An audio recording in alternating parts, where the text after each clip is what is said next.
Colleagues, ladies and gentlemen, the last part of the second session, and by that then of this today's conference, is going to start now, and the brief heading is how do we tackle problems, how are challenges tackled already. You remember we had the what is the problem, who is tackling, and now we would like to turn to some best practice examples or ideas how we could fight the challenge we've got in front of us. Again, and for the last time for today, I have the honor to introduce 4 panelists to you. And I will start with Ms. Yulia Menshova. I hope I pronounced it the right way. If not, correct me, please. She's, okay? Yes, please. No, take a seat, please. That is actually what I wanted to add.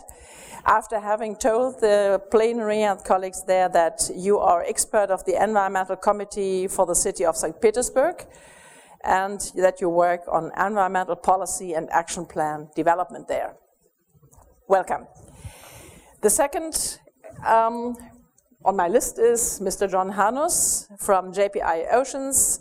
John has been seconded to the Secretariat of the Joint Programming Initiative Healthy and Productive Seas and Oceans, which is the JPI Oceans, via the German Federal Ministry for Education and Research.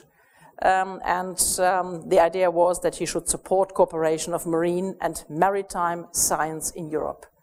Well, you should really underline this, marine and maritime science. In times like this, I think, more than interesting and more than important. We have on our list as well the WWF Poland and their Marta Kalinowska.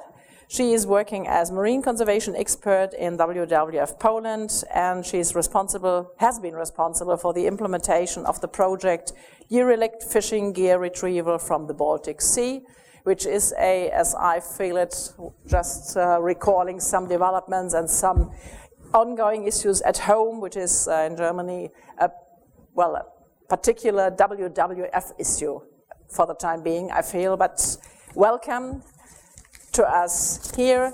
And last but not least on my list here is Mr. Vesa Kärhä from PlasticsEurope, Finnish Plastics Industries Federation. Mr. Kärhä is Managing Director of the Finnish Plastics Industries Federation since 2009. And all in all, he has more than 20 years of experience in the plastic sector. Last but not least, Ms. Esa Nikunen from the city of Helsinki. Esa, Mr. Entschuldigung. You know, that makes me even change to German. I'm so sorry. We'll never forget that Esa is a male first name. I have that problem, you know, Heikki. In Italian, Finnish, and the first name Heike in German, it's Herr, it's the H. I receive things you can't imagine, so nevertheless, apologies for making this mistake. Mr. Esa Nikunen, City of Helsinki. He is currently Director General of the Environment Center of Helsinki City and previously worked at the Finnish Safety and Chemicals Agency. Before that, in different roles, all in all, 18 years in the Finnish Environment Institute. No, at least reading is still possible. Well, colleagues, what my notes tell me is, and that is actually what the Secretariat, the organizers have calculated, extremely detailed, is that your presentations or your input will or should have a length of maximum 8 minutes. We expect you, I see, yeah, that's the most tricky thing probably, not the issue, but the time, I know. Nevertheless, we would really appreciate if you could stick to that limit, and a maximum 8 minutes, and case studies from the 5 colleagues that have been introduced so far. So we look forward to the first presentation, the second, the third, and we start with, let me repeat this, Ms. Yulia Menshova from St. Petersburg. Yulia, you've got the floor. You have slide, okay, and then you have the remote, yeah, exactly, the remote. Yeah. Yes, I think so. So course, I do understand that it's simply eating up a lot of my free time for my presentation, but I do understand that I could borrow perhaps some 26 seconds from the NEFCO representative, and I hope that it will be the first step towards our further collaboration, perhaps with NEFCO. So, but of course, in respect of the government of St. Petersburg, I would like to thank at first HELCOM and then all the fellows that took part here in this event of arranging such excellent event and of so inviting so impressive plaster of professionalists and interested people here. So thank you, thank all of you. And now I'm trying to briefly represent some results in our activity. Here I mean our environmental committee's activity in St. Petersburg, and just to explain you briefly how things are on.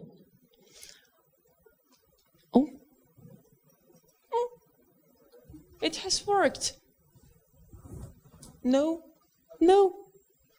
Please, help. The next one. Håkan, help. Okay.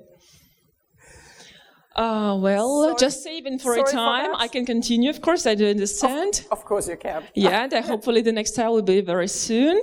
Well, taking into account our long-term experience in provision of ecological well-being, ecological control and safety of water bodies of St. Petersburg, I would note that we are not so small babies here.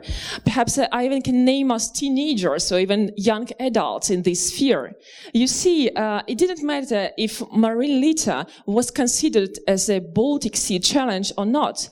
We implemented for a long time, for more than 10 years, our special work on litter collecting and dumps identifying over the whole St. Petersburg area. So, and it's based, of course, on our obvious needs in environmental protection in the city. And now, addressing our work to the marine litter prevention, I would emphasize that well-being of rivers and channels of that join the Neva River is special, really is the first step on providing the well-being of the whole Baltic Sea. Basically, I would emphasize that relevant measures on eliminated the last resort, let's name it the last resort for litter before it would enter the Baltic Sea in different Baltic Sea states, cities, and even municipalities play an important role. So it's more than significant if this work will be continued, really well prepared, and of course not even initiated but controlled by the local government. So the local level for those for tackling this issue is much more important. Well, I know that I'm expected to explain you some activities on prevention measures, but you see, I can't skip some more than valuable things on ecological education and public awareness at all. Well, please, the next one. Yeah, good work. I'm trying to structure my presentation. And of course, I would like to start with the obvious measures on litter collecting during treatment, control, and monitoring campaigns in St. Petersburg for our internal waters, committees, and what is more than important, municipalities work on treatment waters and coastline from floating litter is, so at first it covers more than 80% of internal waters in all 18 districts of the city. So it looks really impressive, of course. And approximately 40% of channels and rivers that are needed, that need this treatment are treated annually by our local official committees programs. So on the slide you can see a map that is illustrating the the treatment results, let it be, or even the treatment zones from the city. So red lines show us the treated zones from floating litter, and the yellow one is the yellow one are the borders of special extraction of bad sediments. Well, please, the next one. What about the very special bed cleaning campaign in St. Petersburg?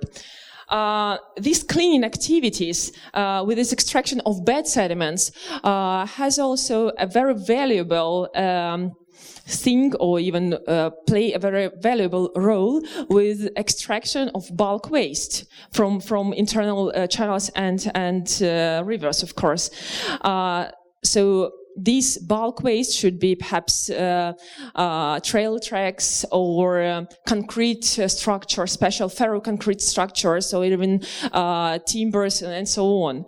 So extracted waste perhaps can't be naturally considered as the typical marine litter, of course, because of the size of it, because it lies on the bottom of the rivers and channels. But you see, I guess that I probably guess that we should take into account this issue as well.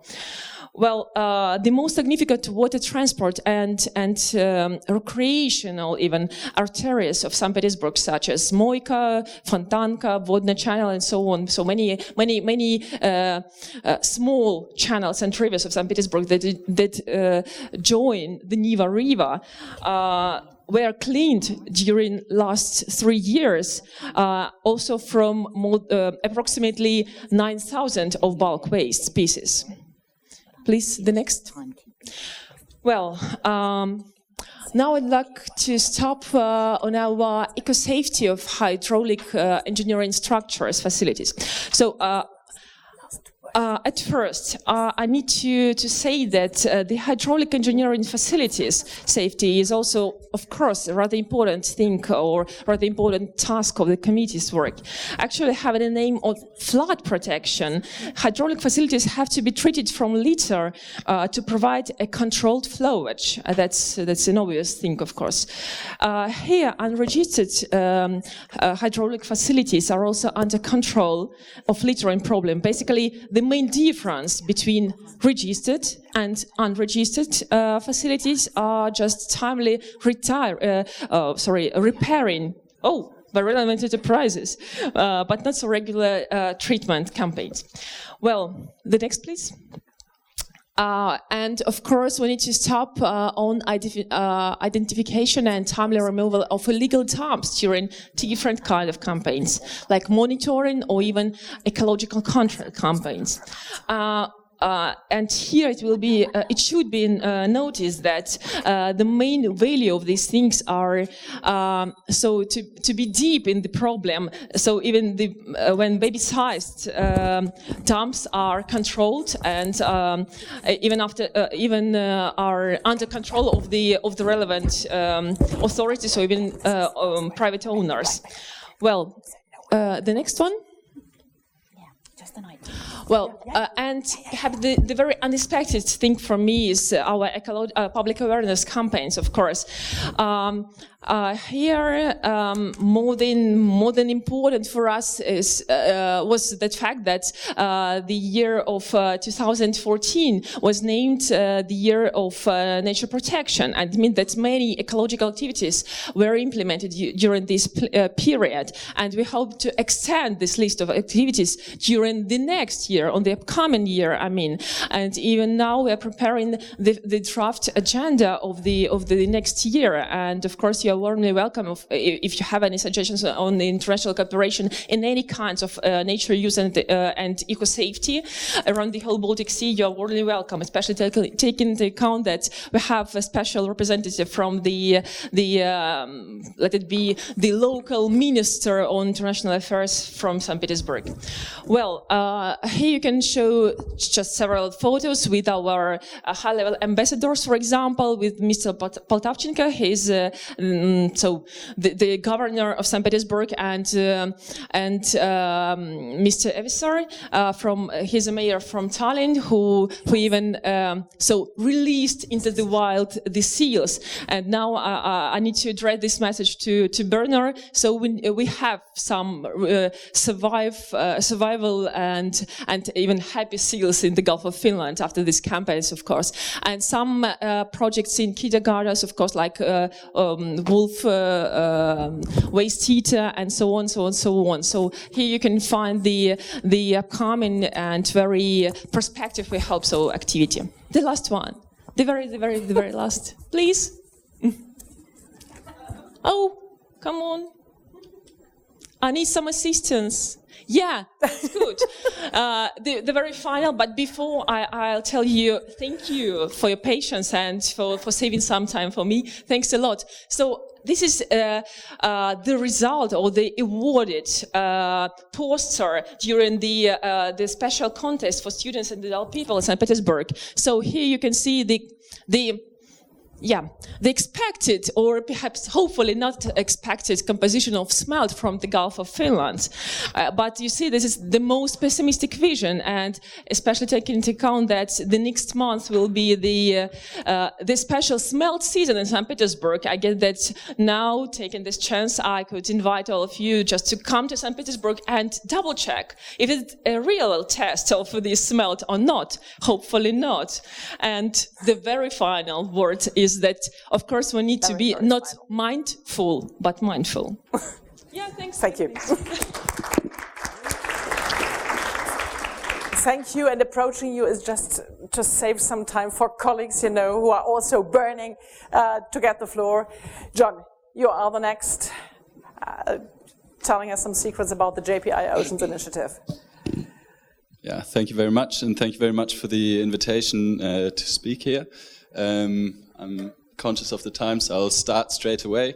As I said, I'm from JPI Oceans. To start off with, I might give you a couple of words of what JPI Oceans is, because I'm sure not everyone's familiar with this very catchy acronym for Joint Programming Initiative, Healthy and Productive Seas and Oceans.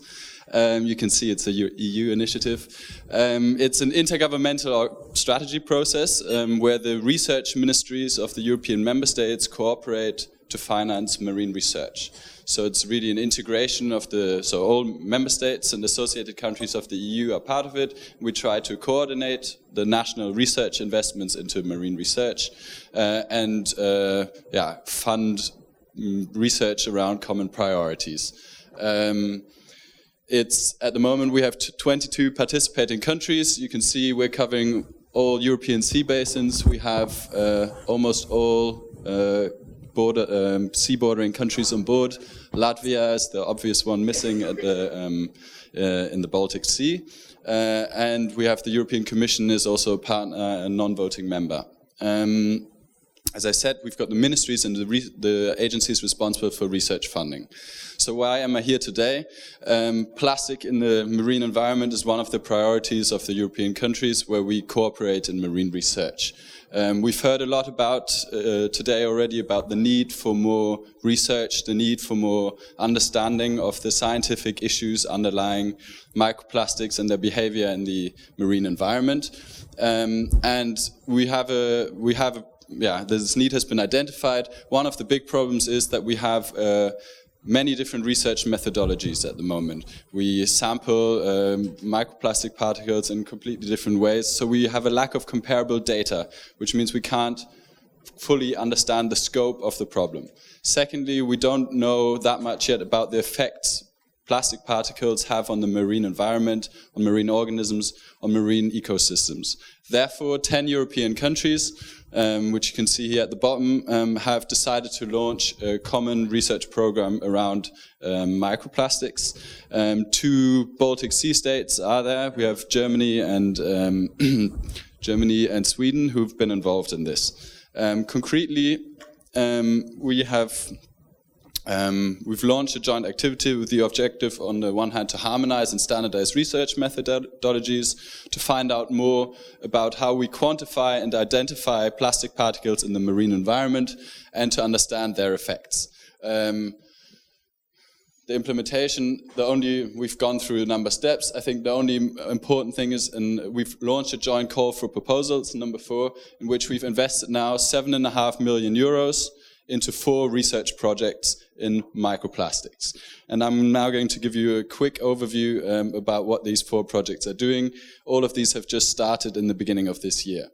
So number 1 is the Baseman project, which is coordinated by Dr. Gunnar Gerz at the Alfred Wegener Institute in Germany, whose main aim is to define the baselines and standards for microplastics research. So what it strives to do is to develop standard operating protocols for sampling, for detecting microplastic particles in the marine environment, and to take appraise all the different methods that we currently use them and try to harmonize them at a European level so that we can have standardized procedures and therefore comparable data about microplastics in the marine environment. You can see it's a very broad consortium with loads of different institutes. In addition to to the countries which I've named before, they also have associated partners from Finland and from Estonia involved. So there are 4 countries, Baltic Sea countries, who are involved in this.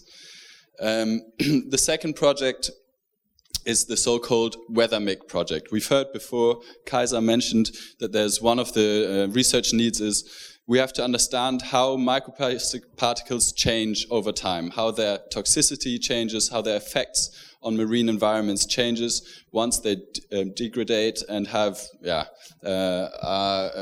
follow processes of degradation.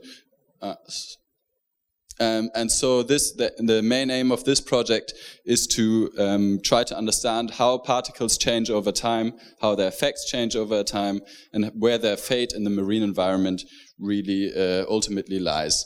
It's coordinated by Annika Jahnke at the German Environmental Research Institute in Leipzig. The third project we have is the so-called Plastox project,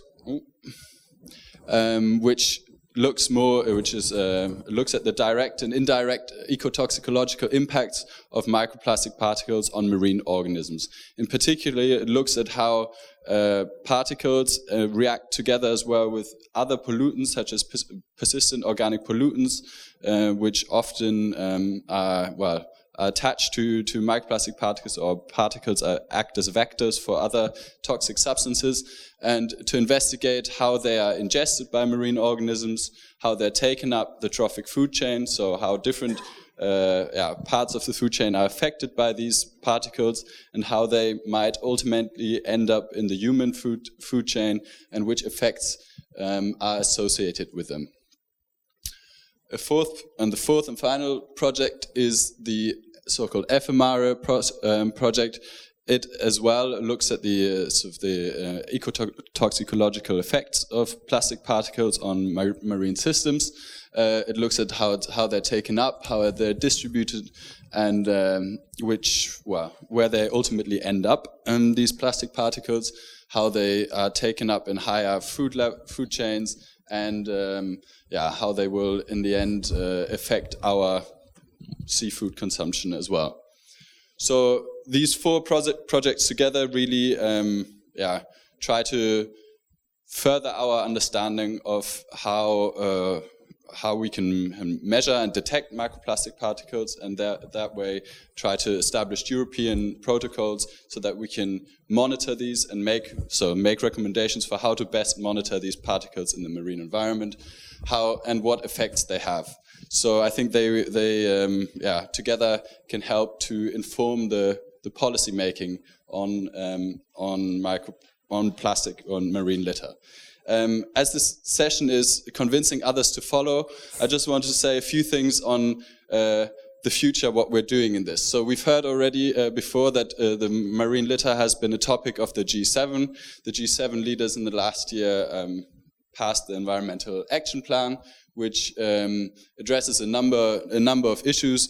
It's under the lead of the environmental ministries, but one part of it, the science ministers also felt compelled to act on this, and so that research can really contribute to address the issue of marine litter.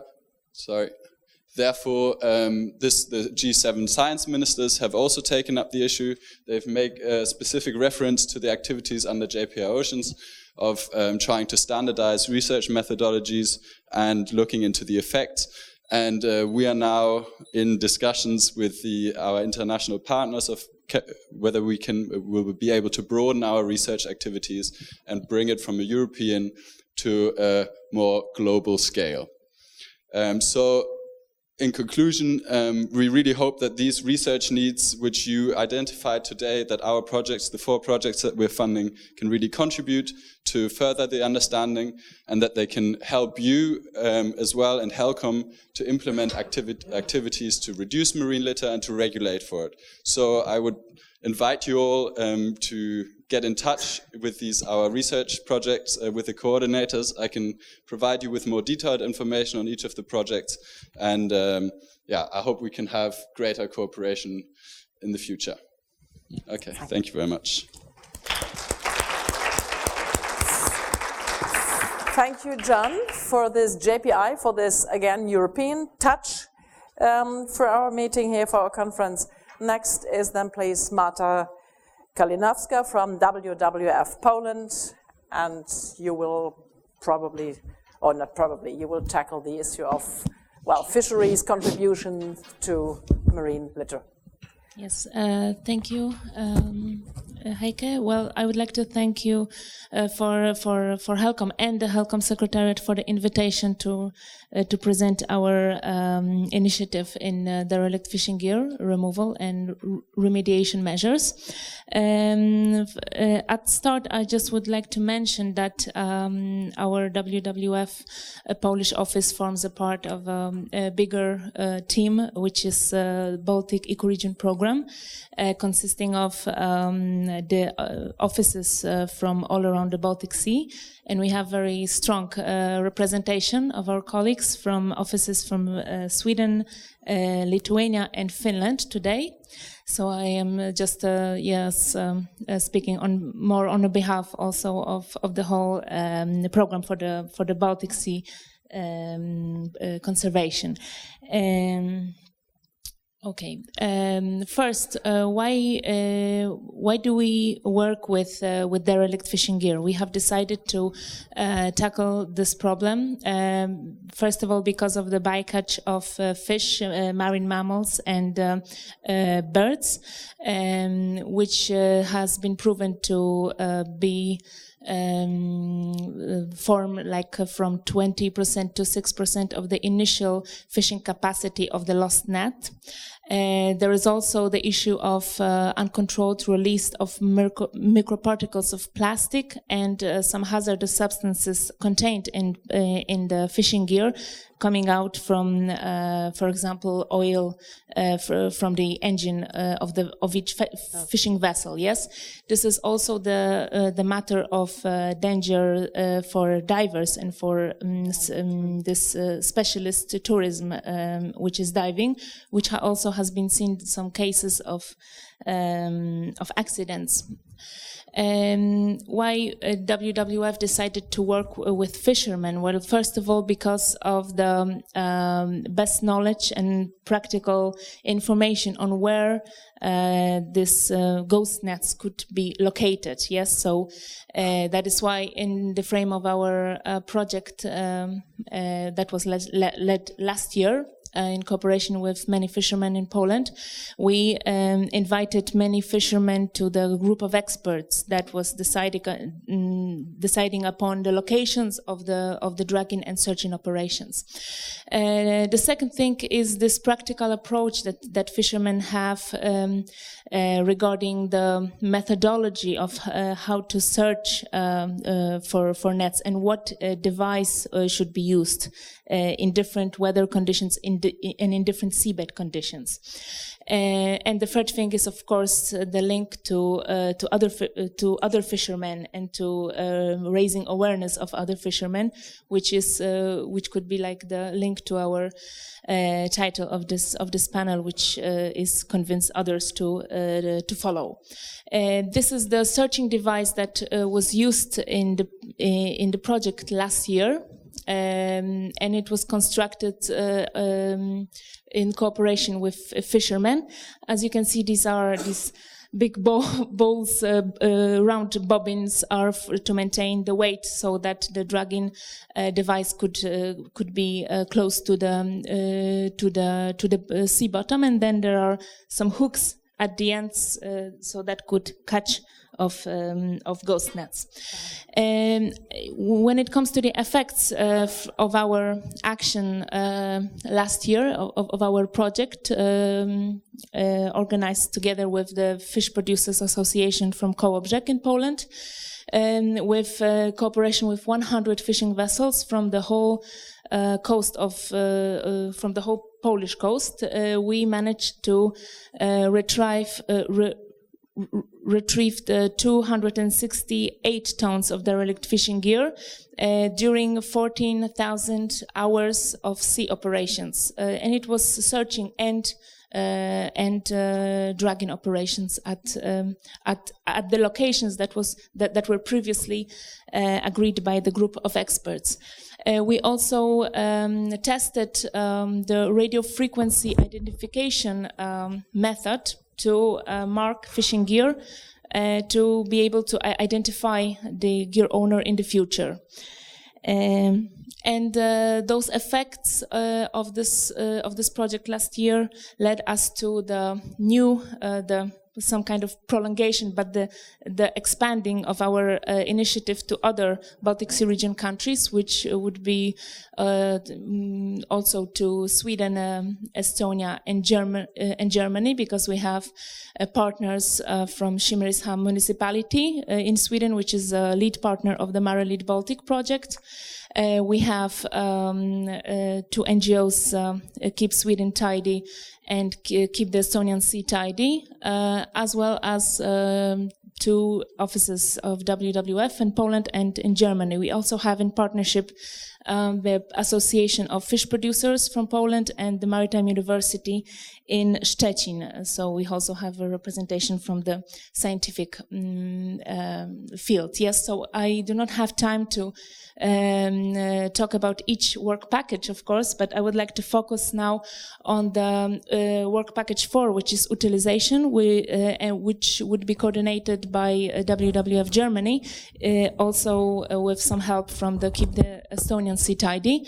And the actions that are planned to be done within this work package during the 3 years project is the first, the environmental impact assessment for sensitive areas, like, for example, Natura 2000, as well as some guidelines on how to operate with dragging device in the areas that are that have some underwater munition, which is the case in German waters. Also, the feasibility study on economic solution for derelict fishing gear would be provided, and derelict fishing gear treatment scheme. There will be done also some pilot sampling of derelict fishing gear to be able to check the chemical composition of different types of nets found in different types of host areas in the Baltic Sea, so that we could have some guidelines in the future on what is cost efficient for recycling purposes. And as outcomes, there will be a pilot processing scenario report and a blueprint for procedure of derelict fishing gear processing in the future. And the last slide is about the cooperation with private sector that WWF has, and it's about the Tonsmeier company, which is a waste processor and energy supplier, and is a sponsor of WWF German project project on ghost nets. The company is also associated partner in Derelict Baltic project and will provide us with some support regarding the expertise on technical consultancy regarding the cost-efficient measures for recycling of the Derelict Fishing Gear and what are the demands of the recycling companies regarding that. Also will help us with some advocacy work done among the recycling society and stakeholders, other companies, to just give them some more information and to raise the interest in this subject for the future. And I just to end, I would like to also mention that we have 21 associated partners organization, two. I will only mention two. One is the Baltic Sea Advisory Council that is present right now at this conference, and the National Authority of Water Management in Poland, which is responsible for Marine Strategy Framework Directive implementation. So we really hope that by this cooperation we will have this link to the policy level. Thank you for your attention.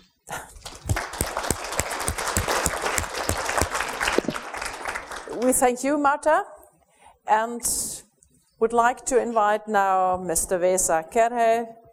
The keyword is PlasticsEurope / Finnish Plastics Industries Federation. A completely different view. The floor is yours, please. Not necessarily, but thank you. Thank you very much. Thank you for giving me and my branch of plastics industry this great opportunity to hear and listen and give our views of plastics litter. We could directly actually go to the third one. Jump the next one over just to save the time. No, one back. This one, yeah. Of course, it's quite self-evident that this is a serious thing, this marine littering for plastics industry especially. It's bad for business, it's harming environment, and it's totally unacceptable. So therefore, plastics industry has, for example, made this sort of project basket already in 2011. I remember it quite well because I was among the first people who signed this project, holistic project basket and an agreement at the time. And now it has spread. It has all in all almost 200 different projects. I'm not able to go into details at all, but just scratch the surface. From Finland, for example, there is 4 different projects. All are monitored and observed, and actually just to, I can tell this for one. First, we should close the landfills for plastics.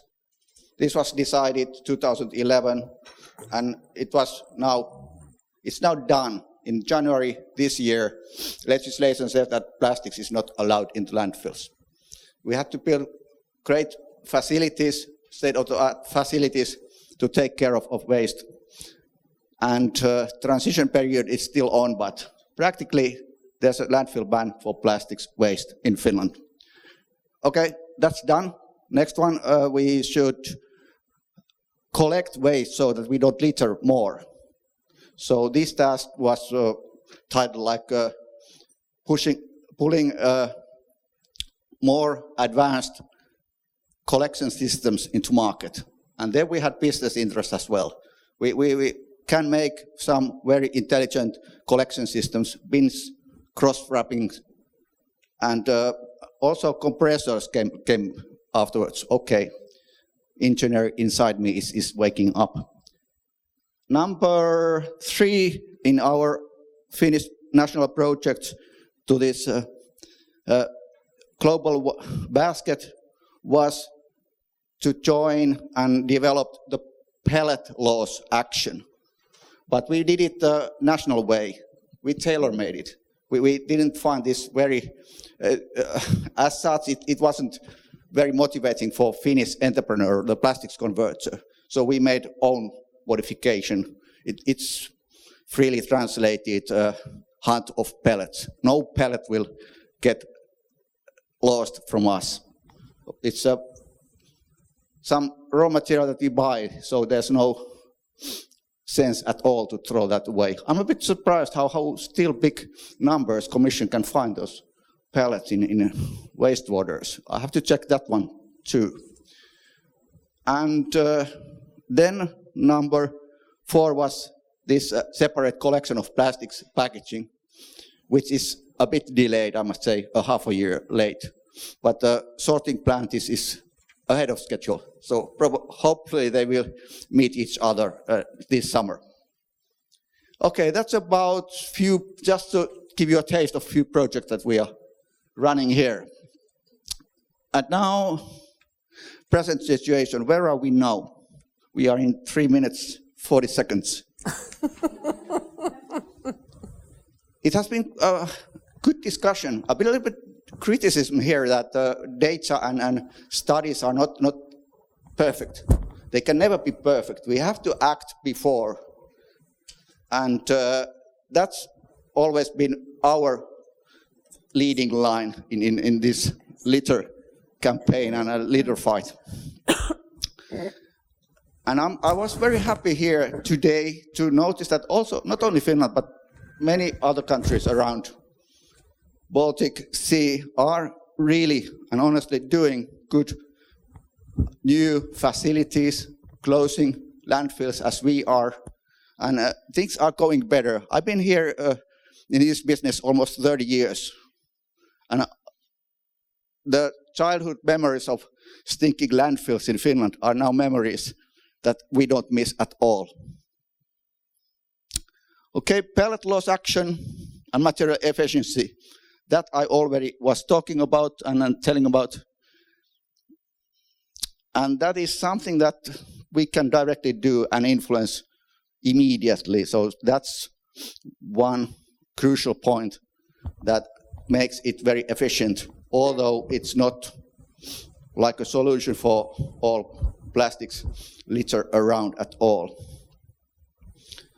And then, yes, speaking from my experience of 30 years, good practices and awareness are there already. They can be even improved and pushed forward, but believe me, they are moving ahead faster than trash. Next one, please. That was today and next future. There was also discussion of what it's going to be after 20 years. I still believe that we cannot achieve zero plastics waste in marine, unfortunately, but we surely can push it down to 1/10, even here in civilized areas. There always will be some catastrophes and things like that will spread and cause need of cleaning for us. There has been also good mentioning, I don't have to repeat all these waste treatment, both solid and wastewater treatment systems. You can fine-tune them in order to take 100% of microparticles if they are now on the level of 96. In Finland, we have some national shame here with the rural areas. Legislation has been very tough to get through. Actually, it was already confirmed, but then they are reversing it back. And we already would like to see also rural areas to be covered with proper wastewater systems, but that would be decided this spring in Parliament, I think. Non-litter collection, yes, that goes on, and I already explained that too. We also have some, I wouldn't say hotspots, but clearly, and here I already found a few more. There are some places that we can still, with small plastics items, we can make big difference in taking care of plastics and other impurities in water. Okay, let's continue good work. Let's encourage environment around us, and with these words, I would like once again thank you. Hopefully there was good Helsinki spirit, and all the best for you. Thank you. Thank you, Mr. Vesa Kärhä. And last but not least, the last presenter, so to say, for today. This is a particular honor now. Mr. 3 exclamation marks, Esa Nikunen, representing the city of Helsinki. You have the floor. Okay, thank you very much, and dear colleagues, ladies and gentlemen, it's my pleasure to be here today and share with you a view of local actor in this respect. I'm very pleased to tell you some things what we have done here in Helsinki city.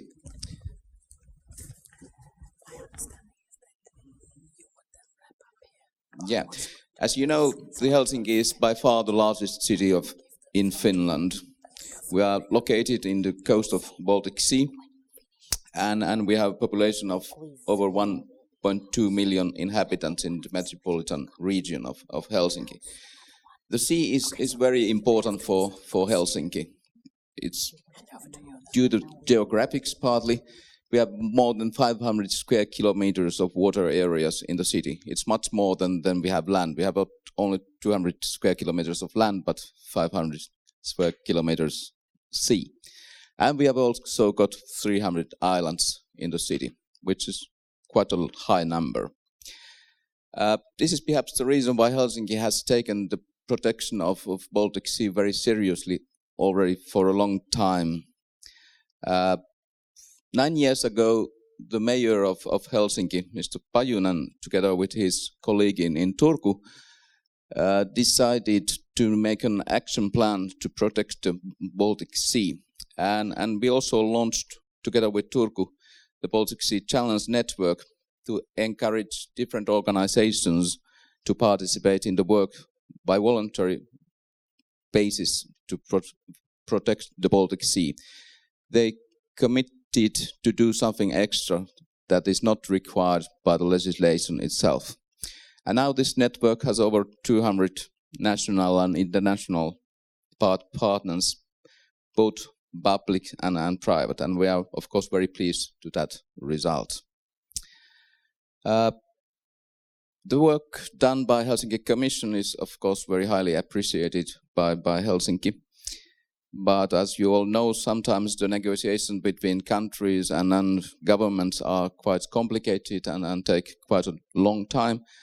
And that's why I think that the municipalities and cities have often better possibilities to react quickly and make decisions needed. Cities are often more flexible in decision making, and at least try to be flexible here in Helsinki. Now I would like to share with you one concrete example related to the topic of today, the marine litter. Okay.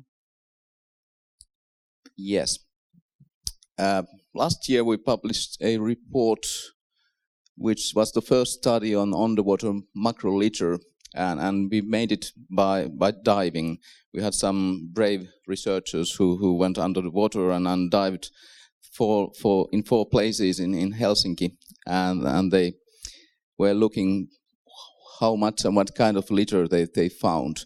They could analyze 80 different types of litter. 25% of the litter was of plastic, and some of the results were a bit surprising. For example, the worst underwater shore was in the nature reservation area. The quantity of litter was greatest there. And this is probably due to the fact that there was a very popular hiking trail near the shoreline, and that caused a big, let's say, litter problem on that area. And of course, that's something that we have to take into account when we think what to do next. So we recognize that there is a problem, and what can cities then do? According to several studies, about 80% of litter to sea comes from land-based sources, and in Helsinki at least the following sources are important. Recreational uses of seashores, as I mentioned, snow deposition in the sea, that we are sometimes doing here in Helsinki. Not this winter so much because there is very little snow, but for example 3 and 4 and 5 years ago we had a lot of problems with where to put all the snow. Construction activities on the shoreline are quite important source of litter, stormwaters. We are working quite a lot to improve our treatment of stormwaters in the city. And also deposition by wind from areas sometimes quite far away from the shoreline can be important. And of course boating, shipping and fishing activities are important. So what can the city do? Where to put resources to solve this problem? First of all, I think that the awareness raising is very important. We want to increase the amount of environmental education. We have quite here one island that on which we are concentrating on environmental education. It's called Harakka. Many school groups are visiting that place, and this is one of the items we are talking to them over there. Planning the facilities of recreational areas so that the people don't have to carry the litter with them back home, that there's a good collection systems available for all of them. And of course, we have environmental inspectors quite a lot in Helsinki Environment Center, and we can monitor the construction sites near the city shoreline, and that's what we are going to do. We put more emphasis on that. And also we want to assess the snow and stormwater management practices in whole city. We want to improve them. And of course also we want to continue the cooperation in the field of research. And finally we want to share experiences and best practices with, for example, this Baltic Sea Challenge network. And of course we want to see happy seals around Helsinki. Often one can see seals here in Helsinki city area. This one says that, hi guys, the swimming isn't bad at all here in Helsinki, and I agree, the Baltic Sea Challenge must be working. And there's also this study, little study, it has been published. It's unfortunately only in Finnish, but according to my experience, Finnish is a very easy language, so you don't have any problems with that. So with this word, thank you.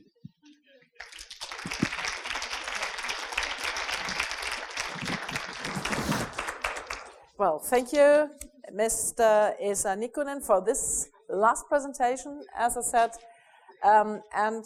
Ladies and gentlemen, colleagues, with your permission and understanding, definitely with regard to the timelines, actually, I think I will not try a kind of wrapping up of this last round, because this was so crystal clear in terms of having slides already, and you could even read that out. And as I said in the morning, I take it that the presentations will be free, that they will be available on the HELCOM website for those who are interested in detail and would like to recall or maybe to elaborate even on those particular issues. Well, having said that, I'm rather close to the end of my term here in today's stakeholder conference here. But I have understood, and I've received the information from the host, from the organizer, so to say, that there are some particular issues which should now be, well, presented by the Secretariat, since colleagues are somewhat closer to that particular substance, to those issues. And Johanna, you're looking around, you're looking for someone. Can I help you? Because I would like to hand over now to the Secretariat for some minutes. Thank you. So good afternoon, everybody. We would just like to thank all of you who have been participating in the small quiz we had. If you remember, we were asking about the amount of microplastics annually released into the Baltic Sea, which is equal in weight to, and we provided 3 figures here. So one of my colleagues has helped us to count, and we have 12 respondents. 9 of them said that they were the elephants. And the weight is equal to 10 of elephants. And then we have 3 responding about the 1/2 of the space shuttle.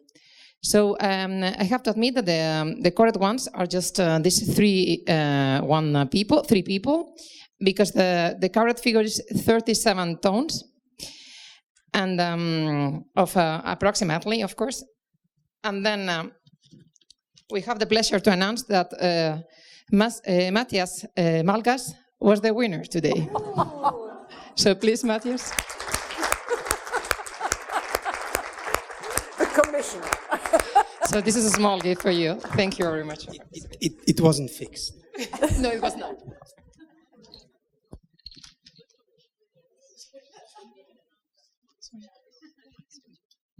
Okay, congratulations for the winner.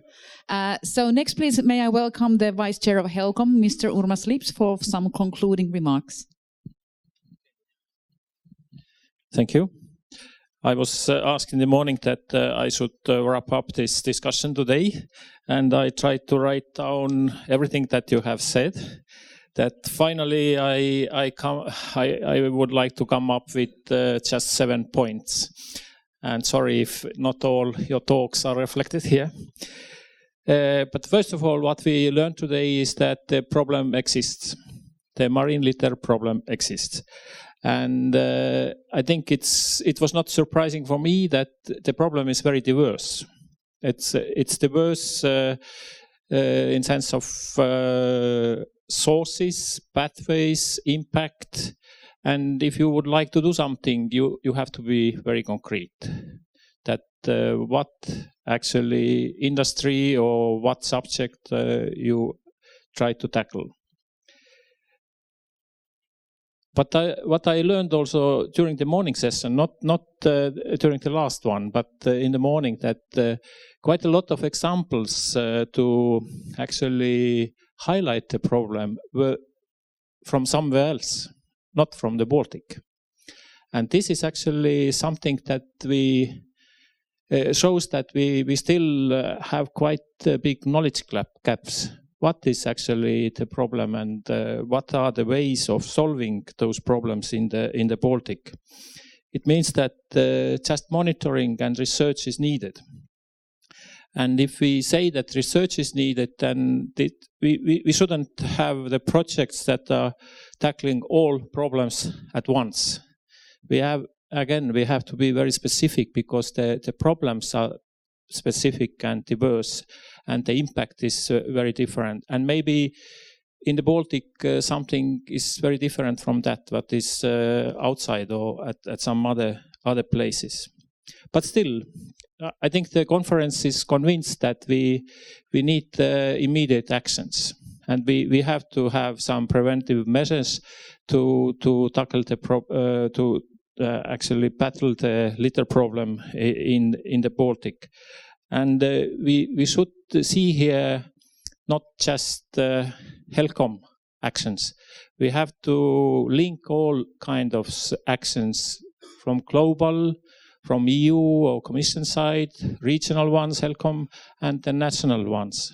That it has to be in harmony, and we have to take into account the different activities or initiatives. For example, like this circular economy concept from the European Commission. And when we say that the research is needed, then I specifically think that we can't do the research without stakeholders' involvement. It means that quite a lot is at the industry side, and we have to have them on board. There is a huge demand on technological solutions, so innovations, that how the problem can be tackled already at source, not at the later stage. And for that, I was actually quite glad that we heard that some projects already are running, and some have results, and there are funding instruments also in place, JPI Oceans and bonus. And I hope that this bonus call, which is open now, that there will be a specific project for the marine litter. And the last one, I think I'm from the university, and my opinion is that what can save the world is, in the long run, is education. And therefore, this awareness raising and education, this is the thing that we have to do. We have to involve citizens, because if we think about the litter, where it comes from, then if not all are on board, then we will not be successful. And I really hope that this HELCOM Marine Litter Action Plan, that we will work with it, and maybe in 2-3 years after the European Commission presidency or chairmanship, we can say that we have achieved already something. And I would like to thank all presenters, all participants of the conference. I think it was very fruitful, and it was, at least I got quite a lot of information, and I hope that we are now ready to take actions. Thank you. And maybe the concluding words to Heike. Yes.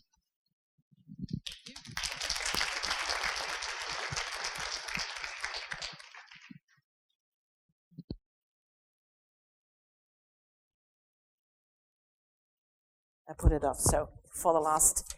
Well, thank you, Urmas, for giving me the floor back, so to say. And there is definitely not so much left to be said now. I mean, you have now more or less wrapped up the contents of the conference today. And what is left for me then, also from my point of view, and that is, as a moderator, you always are in the hands of the actors, of the contributors, so to say, of the plenary. So if you all don't play your roles adequately, the moderator is more or less lost. I don't feel lost. I didn't feel lost. I think we have really had a good conference today, and this is not due to the moderator, but that is good due to a lot of good stuff, a lot of excellent presentations, a lot of, let's say, what we could really feel and hear and see from your presentations, hear and listen to when you were speaking, when you're presenting your issues, your projects, whatever, orally. And let me simply say, probably also on behalf of the plenary now to you, you are the representatives now for all those who have taken their seats during the day. Some of them, of colleagues, still left here, others had already to leave, they are already in the air again. Thank you for all the resources you had to invest. It's not only the day being here, it's the prep process for putting together a presentation. And, well, for one or the other on your side, it will also be a kind of follow-up when you will be contacted just to give some more detailed information here or there. So thanks a lot for the time, for the resources you personally have invested here. Thanks to the plenary for contributing concretely. I mean, not just sitting there, but having very focused questions, because that is actually what we need as a feedback in front here, so that you are still with us and not lost somewhere. Thanks to you, Urmas, reminding us of, and that is really something that comes from our heart, from the German team, so to say, for reminding us of the horizontal and vertical need for integration, cooperation, however you call this. Is it in policy slang? It's integration. In former times, you just said we need to cooperate. Call it however you want. We need the global, the EU, the regional, and the national level, the last to implement projects, no doubt. But we also need all the players and all the actors we had around here, industry, NGO, science, civil society, school children, as well as university professors. If we get them all on board, or let's say after today's conference, if we keep them all on board, I think we really have a good chance to develop. We can become better, but we are doing a good job, I think. We don't start from scratch. I think that is also very obvious from what we heard and learned today. There's very much ongoing, but we need maybe to give it a certain order, to bring things together, to find more synergies, all those political issues and the political wording you may imagine. Even that is a field where we can become better, where we can improve, but I think today's conference was I wouldn't say first step, but in the HELCOM framework, a relevant step forward. And I don't want to close I just ask for one quote from the Twitter process, which I found as a kind of, let's say, key comment. Johanna, please, could you just quote it? Thank you. This was actually, I'm also quite impressed about the tweets, because it's almost like, 1/3 of the notes we have to still do tonight, because there's nice summaries about the proceedings of the day. There was one thing which is more of a formal question. Is Baltic Sea region lacking behind rest of the world in resolving marine litter issues based on sound knowledge and innovations? The answer is no, it is not, at least not from today on. I think we have a broad basis, we have a good cooperation started, and now let's put some steam on the machine, and whenever we are going to meet again, wherever, I'm absolutely sure that we will have some further success to be presented. Thanks a lot again, and all in all, safe trip home for those who are leaving today, and a very successful Commission meeting from tomorrow morning on. Crossing our fingers, there's much more than marine litter, but today this was our one and only. Thank you so much, and bye. Thank you. It's for you. Maybe, thanks a lot. Thank you.